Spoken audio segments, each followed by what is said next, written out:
Pero, SG Go 177. Ito, may nakapagsabi sa akin, ilang araw na raw dito nakabalandra. Laglag. Ayan. Sa mga driver na papunta ng Teresa, dahil itong kalsada na ito ay talagang diskrasyahin, tapunan ng mga dapat tapunan ng mga taong nawawalan ng buhay at minsan ay nakasako na lang.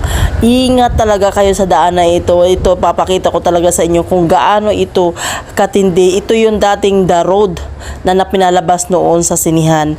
Ayan, nakakatakot itong daan na ito, lalo na paggabi, napakadilim. Kaya nga kung maglalakbay kayo dito sa daan na ito, iwasan nyo itong daan na ito, yung tinatawag lang The Road, dahil delikado ito sa mga kagaya natin mga driver, lalong lalo na nag-iisang nagdadrive. Ingat talaga tayo.